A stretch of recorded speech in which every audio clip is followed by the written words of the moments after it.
This is Beyond the Green Screen, an Arizona's Family Originals podcast. Hi, everyone. I'm meteorologist Royal Norman. Welcome to Beyond the Green Screen. It's the First Alert podcast. And today we're talking with an old friend of mine, Tony Haffer, who was a longtime head of the Phoenix National Weather Service. Got there in 1990. I know that for a reason. You're going to find out here in a second. And you were there almost 20 years, weren't you? Right, 19 and change. Yeah. So you had a long reign there. And here's what I want to tell you about Tony that I know. While Tony was there, a couple of things that he ended up doing with the people who worked at the Weather Service with him. He started bringing the Weather Service into this century, if you will, in terms of it was a time of modernization. We were breaking away from the instruments of the old days and going to the electronic instruments of the new and learning all the difficulties and problems. But I think the coolest thing for us on the broadcast side, both TV and radio, as you made your folks super available to us and encourage them to help us out, when bad weather was happening and give us information. And, that was really important to us at the time. I don't know if you realized that. Well, from my perspective, we were doing the science, if you will, and it's no good to do science unless you can get the information out to the people that need to know. Yeah. And of course, maintaining a relationship, a positive one like we had with the media, it was our sole way of expressing just how good or how bad things were going to be weather-wise. Yes. And they were always open to phone calls. I mean, they had a hotline for us, so we would call in and check things out. And because also in those days, the radars weren't as accurate. Sometimes it was harder to figure out what was going on. Am I correct in saying that it was very difficult to even see dust storms on radar back in the day? Oh, sure. Yeah. As you mentioned, the modernization of the Weather Service was to bring mostly the radars into the 20th century at that time. Not 21st. We're still 20th. Yeah, I know. Is that crazy? And the weird thing, too, is you'd walk into a Weather Service office in those days, and all over the walls there would be papers from the die-fax machine of different maps and different models and stuff like that. And now there's just computers. It's so crazy. Yeah, it really is. And I was thinking before I came up here that back in the facsimile chart day, everything was manual. You actually colored on the paper and you waited slowly for the latest product to come in. Sometimes it takes several minutes. Right. And now you just kind of click on your mouse screen or whatever and you can get the information right before your eyes. Yeah, literally it was analog. You guys were working on the map and adjusting the maps, and it was so much different than it is now. I'm not saying one is worse, or it was just a different time. And kind of, to me, since I was always a map guy, I loved maps. I thought it was an interesting time, to do weather. Yeah, it was, and I think it was a major change because the maps were produced manually in Washington, D.C., sent sort of manually across the network, and then reanalyzed manually in the local office. Yeah. So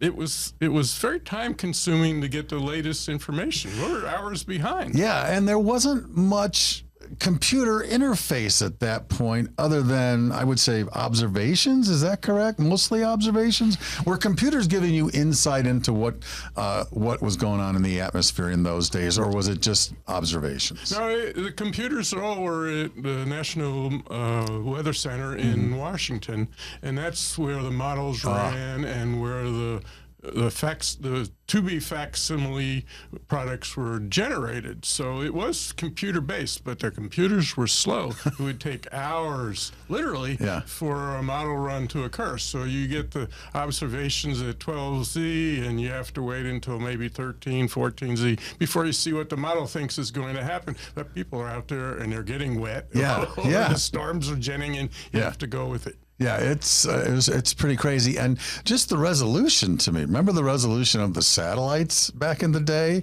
I mean, it would be like if you pulled those up today and put that on TV, someone would say, my TV's out of focus, because, the resolution was so low, and now it's so great. It's amazing. It's continued to improve. And the funny part of that point is that the satellite pictures, quote unquote, were sent by the facsimile machine. So you have this really coarse picture on a piece of paper that kind of crinkles, and that's your satellite picture, and that was taken 2 or 3 hours ago. Yeah, exactly. Yeah, that wasn't 10 minutes ago. That was a while back. Hey, I want to go back in time, and I like to ask folks how they got interested in weather and got to do the stuff that they got to do in their career. So what about you? Were you always looking outside at the weather as a kid? Tell me about how you got into weather. Well, I can't say that I always was out looking at it. I probably was getting in trouble with Mom because I was out playing in it. But the short story is I wanted to be an airline pilot. Okay. And one of the degrees that they accepted at that time was a degree in meteorology. Okay. And that was sort of the door opener for me, and we went from there, and never really did become a pilot. You just went down the road of what, National Weather Service then? I did. And interestingly, my first job was a job in hydrology, which is the study of what happens after the rain hits the ground, runs off, and goes into the rivers. So I spent half of my career doing river forecasting, if you will. Which is very important, especially, sure. especially around here when we get all kinds of flash flooding and things like that. Yeah. So how many, can you guys, a lot like TV people, were a little bit nomadic. You had to move around a little bit. Did you have to move a ton in your career with the Weather Service? I did. I started out in Harrisburg, Pennsylvania, and I had to move like almost every year for the first 4 years to a different part of the country. And that was, for a young kid out of school, that was kind of, tough to do. But I learned a lot. The culture's different. Growing up in New York and then moving out into the Bible Belt in Tulsa, Oklahoma, quite a difference in people. So not only did I get to see more exciting weather, I got to learn how the Americans have evolved in their various locations. That's kind of cool, isn't it? Yo, absolutely, yeah. Well, we're going to talk about his arrival in Phoenix because this is pure legend and it's absolutely true. And so, like earlier, I told you that I knew that he started in 1990. In fact, I know the day that he started. I'll get it right, 6/26/1990, right? I think that's about right. I think that's right. And that was the day that it was 122 degrees. That was Tony Haffer's first day on the job as the chief of the National Weather Service office in Phoenix. And where were you? Where were I? Please tell us where you were. Okay, the funny part of that story is I started on a Monday, and just to be a little persnickety here, the temperature record when I walked in the door was 118 degrees on that Monday. Okay. By afternoon, it had hit 120. Yeah. We broke the long, I don't know how many years, probably 70 plus years. Yeah. We broke the record. Then after that, I got to meet the people in Phoenix. We decided to take a trip to Tucson because I needed to meet the people in Tucson, being the manager for the state. Right. So we left a cool morning, wasn't really cool, probably 90-something, and drove to Tucson.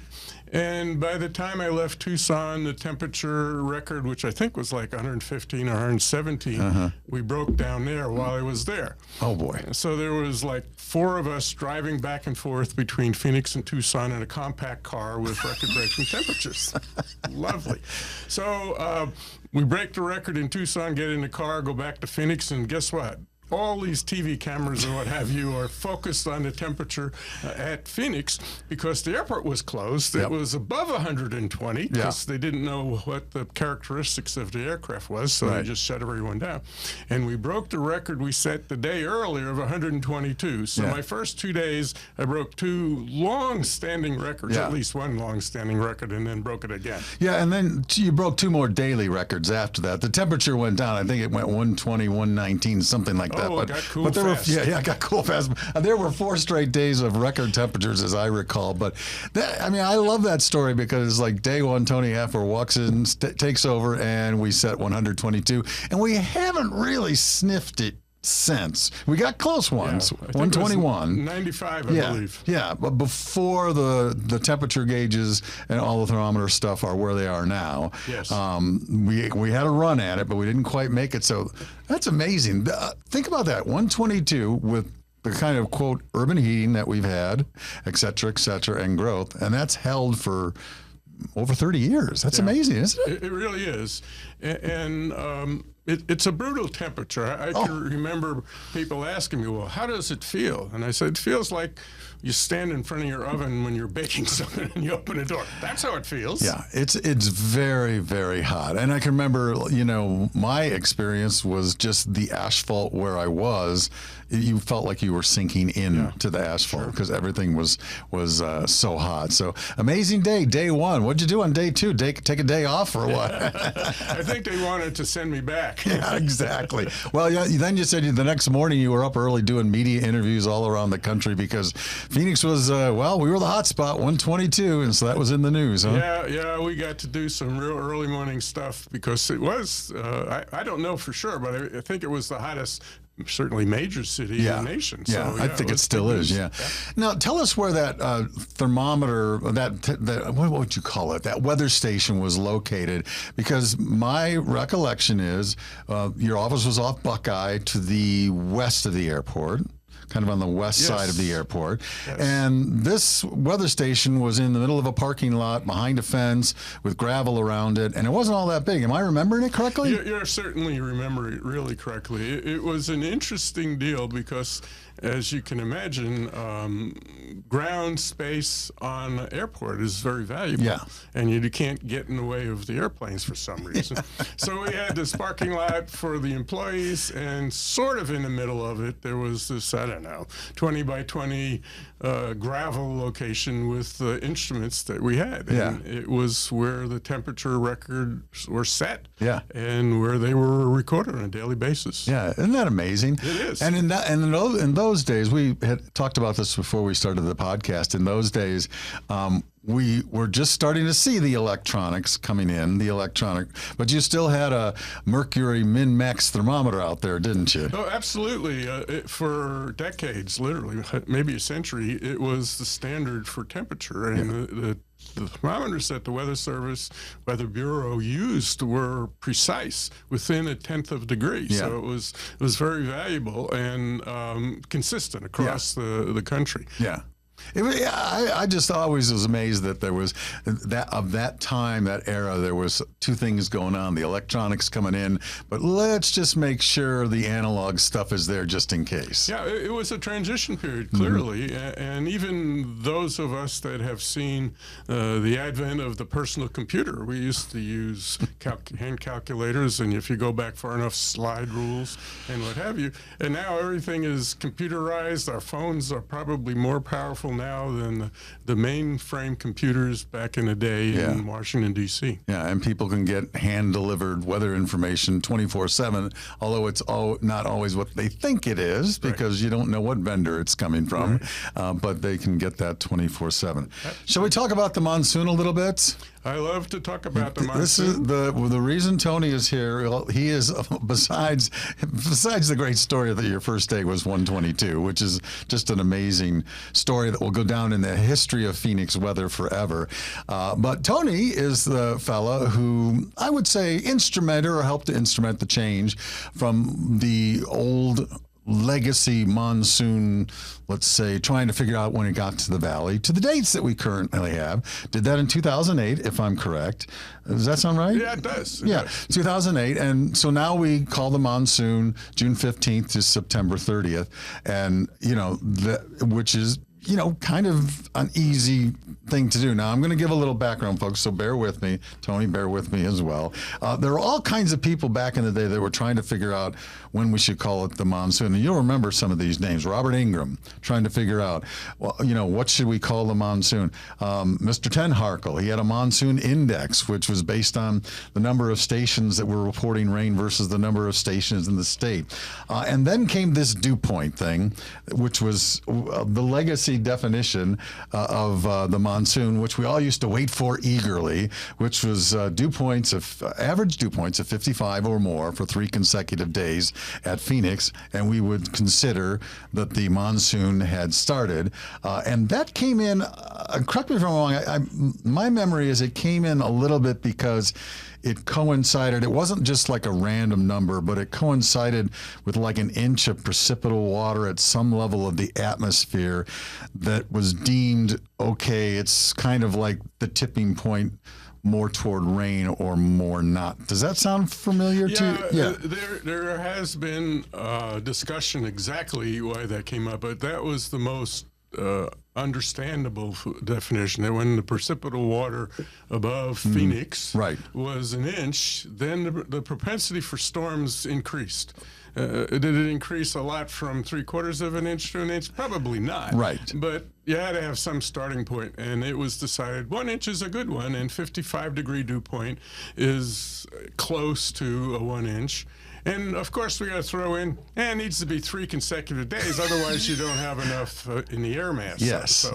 Yeah, because if it's not 3 consecutive days, it's a false start, right? That's exactly right. So there were some problems with this, and you just mentioned one of them. You'd have to wait 3 days. Like, say the first set of dew points above 55 are on a Tuesday. Well, you couldn't say it started yet. You'd have to wait till Wednesday. Oh, we're above 55 again, so we've got 2 in a row. And then you get to Thursday. Oh, we fell below 55, so the monsoon hasn't started. Or we got to 55, and then so you'd go on, we'd all be announcing, well, the monsoon started 2 days ago. So, it had some problems like that. Sure. Where, it was something that you kind of had to wait for. The flip side of that is, and here's my deal. In May and June, there ain't nothing happening weather-wise here in the valley. So we had a blast tracking those dew points. It was like the fun thing to do, right? Sure, yeah. Because it was like, and we would call, and you guys were so good to us. You would print out the average dew points every day, and we would, correlate them with that and see if we were getting to the monsoon. But then the other problem was, when did it end? Right? Yes, big problem. Big problem. When did it end? Because for a while there was a fella, I don't know if he was the doctor, but Mr. Schmidley, I knew him a long time ago. He was sort of the record keeper of. He was. Yeah, he did so much for the weather records in Phoenix, but it was almost like for a time, everyone waited for Mr. Schmidley to decide when the monsoon was over. And that was, we didn't have a real good handle on that, did we? No, and Bob Schmidley was a very meticulous record keeper. Yes. And I can't remember, but for many years, Phoenix, he was head of the observations unit at the station, and for many years they had no errors. And there were no errors because he would go back and correct them before the information was certified as being official. So Schmidley was the go-to person for a lot of things, but one of them was the monsoon. And it was never clear, at least to me, exactly what he would use to determine when the monsoon had ended. Because as you mentioned, okay, we have 3 days of 55. What happens if we go below 55 for 3 days? Right. Is the monsoon over now? Well, no, it's not over. So anyway, the use of the dew point, while it was, at least for us, a standard, it wasn't very clear cut on when it was and when it wasn't. And even some of the people in research community felt that, well, 55 is pretty arbitrary. That's not really what a monsoon is. The monsoon is wind flow. It's not dew point. It's not dew point for sure. Yeah, and but by that time, the dew point, figuring out the dew points and watching the dew points probably had 20, 30 years in it in terms of people being used to it around Phoenix. And so it had developed into something that people were, let's just say, interested in and liked. Yeah, and as you say, June particularly is a very dry month. And from a weather standpoint, sunny and hot. But the dew point's going up. Yes. So there's something to talk about. Yeah, we're at 48 on the dew point. Yes, we could get a surge here. And, we could talk about, man, I just sidebarred on, there's so many things you and I both know about the monsoon that we didn't know in 1990 and even the early 2000s. It's amazing, the progress. But we're going to stick to this topic. So, when did the idea start to germinate for you that there might be a better, different way that we could do this? Well, as you mentioned, it was sort of a empirical way of doing things. And at the time, the Weather Service was modernizing. We were getting away from the old radars to the new Doppler radars, and Phoenix was the first Doppler radar in the western United States. So we were the first office, if you will, to modernize. But the rest of the state was modernizing as well. Tucson and Flagstaff also became eventually weather forecast offices, much like Phoenix. But for history, Phoenix was the big mother mother, if you will, of forecast offices, and the Flagstaff and the Tucson and actually Yuma were stepchildren, and whatever mother forecast office said carried. Well, there's really a funny story, and it's funny to me. Tucson had spun up a little bit, and they didn't like the fact that that Phoenix was declaring a monsoon, and they came up with their own dew point, which 3 days of 54, I think it was. Well, there's this one situation, I don't remember when, where it had been raining like cats and dogs in Tucson, and nothing was happening in Phoenix. Yeah. And there was an article carried in the Tucson paper that said, well, it's been raining here for 3 or 4 or 5 days now, but King Mamba Jamba in Phoenix hasn't declared the monsoon started yet. What's with that? So it was, and understandably, it was a situation where, because the nature of a monsoon is kind of like the tide coming in on the beach, it doesn't come in equally where you are on a beach, and it would often, and maybe always, come in sooner at Tucson. Yeah.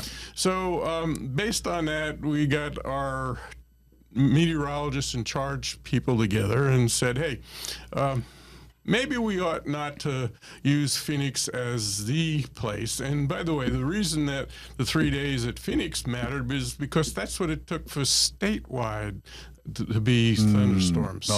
So it wasn't just because Phoenix was getting it, but you just like we were saying, the Tucson could be getting storms, but it hadn't hit the Mogollon Rim and it hadn't hit Phoenix yet. So the monsoon really hadn't set in, quote unquote. Yeah. So we put our heads together and we decided that, well, let's look at the earliest start dates using dew points and the latest end dates using whatever, and come up with an envelope, kind of like the hurricane season, to bracket the beginning and the end. And that way, every monsoon from that point on had the same number of days. So you can determine whether you had a really wet monsoon or a dry one, on and on. So it was a way of organizing it and making it more uniform for the whole state. And I think New Mexico adopted that as well. And, you know, at the time, though, you probably had some pushback, I would imagine. Oh, yeah. And I'd have to say, the media liked the idea of the dew point for the very reason that nothing else is going on. That's what I'm saying. We did. We loved it because nothing else was going on. Yeah. So now you make it June 15th, and if it's sunny and clear at 110, the monsoon starts. Yes. I don't think so. Yeah. But as you explained it, it's more like the hurricane season. Just because the hurricane season starts on a certain date doesn't mean there's going to be a hurricane. Exactly right. On that date. Yeah. And so I think that's the way it was sold. But yeah, I mean, I was one of the people in the media who, I mean, I still like what I like to call the legacy definition. Sure. And I still think it's, tell me this, do you still think it's useful just in a sort of historic, fun context of watching what sometimes we call, we'll say the monsoon has started June 15th. By the way, did you know it's never rained on June 15th? No, I didn't. Yeah, there's never been measurable rain on June 15th in Phoenix. Crazy statistic. But, you know, we'll use the monsoon has started, and then we'll say we've had the onset of the monsoon or the onset of the moisture. Do you have any problem with that, with following dew points within that, or does that kind of bug you? No, it really doesn't. The reality is the moisture is the key that drives the thunderstorms. And for comparative purposes, it's nice to use a calendar. So it's difficult to compare one year to the next if the calendar isn't the base, so you have the same number of days. Well, yeah, Tucson hit its 54-degree dew point 3 days earlier, and Tucson later. So Phoenix later. How long was the monsoon, and was it a wet one? So again, from a clerical standpoint, it certainly makes a lot of sense to have the same number of days. But from it's really humid today, and the cicada are humming. Yeah. Maybe there's a storm tonight. Yeah, something like that. Well, and here's the thing, going back, the fantastic thing about the dates is that you can go back in time to every June 15th to September 30th in Phoenix weather history, 1895, whatever, and you can compare apples to apples. It isn't, well, this year it was 42 days, which 42 days was it? Yes. Yeah. This year it was 65 days, which 65 days was it? And I think, in a sense, that has given us a better idea of our wet and dry monsoon. I think so. And again, as we all know, the monsoon is good in some places, not so good in others, because of the nature of thunderstorms. And to be able to compare whether 2008 was wetter than 2018, you really need to have apples and apples, like you said. And I think that's the way to do it. Yeah. So we're like 15 years into it, 16 years into it. This year will be the 16th year. And it's probably going to go on like that. How's that feel to sort of be the person? Well, you with your colleagues got this thing done for Arizona. That must feel like a pretty cool accomplishment in your career. It is, and to be honest about it, it offloaded the complaints about the dew points. And there forever were people discussing that. And so now that was put aside, and we're just looking at the calendar. Would you like to come answer some phones at the station during the dew point times? No, we had our own. Yeah, I was going to say, we still hear about it, and I love to hear from people about it because I know that they've been around the valley for a while and they grew up with it or whatever and followed it. And there is, as you say, it is about the moisture. But the fact that we have dates and the fact that the monsoon, your analogy is perfect. It's like the tide coming in. It comes in and goes out a little, in and out, in and out. It never comes plowing in and stays in. Right. And that's how the monsoon starts. And so southeast Arizona, the White Mountains might be getting monsoon. We're getting nothing. So it is. That's a really great analogy. Yeah, and that's the way that it really is. And it sort of explains why it can be raining like heck in Tucson and not in Phoenix, and the monsoon's on. Yeah. As opposed to the King Mamba Jama waving his arms. Yeah, and saying it's not on. Yeah. Sorry, it's not real. Yeah. For anybody who has, say, a newspapers.com subscription, which I do because it's fun to look at old newspapers, you go back and look at comment sections in the 70s and 80s about the monsoon. People wrote in and complained and about this. It's hysterical. And then the flip side also is when it snows, the occasional times it snows, people's comments in the newspapers in those days were just amazing. So it's kind of neat that, people have always loved the weather. I mean, weather's important, isn't it? Well, it's something all of us experience every day of our lives, except those that aren't lucky enough to go outside. Yeah. But it's a common thing. What's the weather going to be today? Yeah. What's it going to be like? Yeah, that's for sure. Yeah. So, all right. So you ended your career a while back. What you been doing since? Just enjoying Central Arizona. I know that. Yeah, I have been amazed that moving away from the working world and moving into the retirement world was a major change. It seemed like it would be pretty straightforward, but the obvious part, as you know better than I, the work part of it really determines your life every day, even the days you don't work. Yeah, you're thinking about it.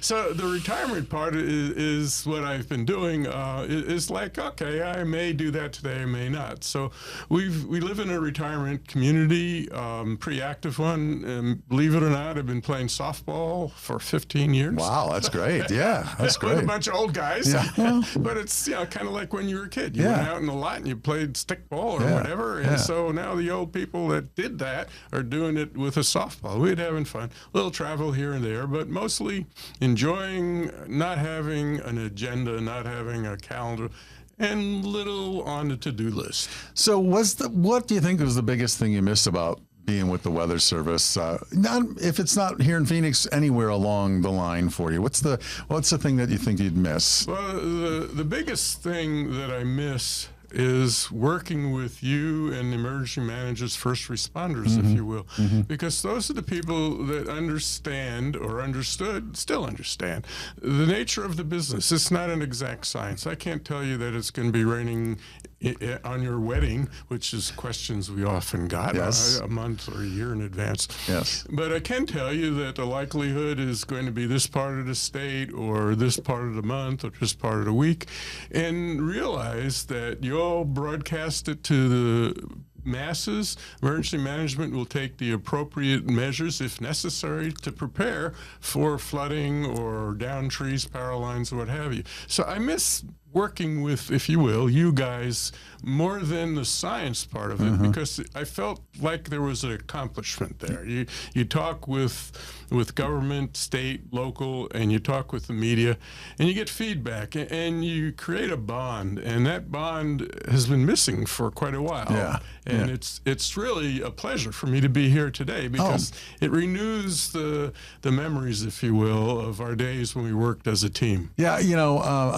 we've communicated over the years and text and whatnot, and when this podcast format started up for us, I was like, well, that's one of the first people I want to bring in is Tony, because I've known you for so long, and just like I told you off the top, just respected that the job that you did for us and the way you helped the media out. And what's crazy now, I think emergency responses are getting better. There's more people that are doing it when we, and of course all about Maricopa County flood control has grown from this big when, to now it's this huge thing with 300, 400 plus gauges around the county. And it's so amazing how this information is being used to help people. Yeah, and that's what it's all about. We're trying to give information that people can make informed decisions so they keep themselves out of harm, or try to at least. Tony Haffer, thank you for being here. He is the former head of the National Weather Service in Phoenix for nearly 20 years. Remember him because his first day on the job, it was 122. And Tony, you are the guy who put the dates to the Arizona Monsoon. Thank you for being here. It was a pleasure. Well, it's my pleasure. Thank you, Royal. This is Beyond the Green Screen, an Arizona's Family Originals podcast.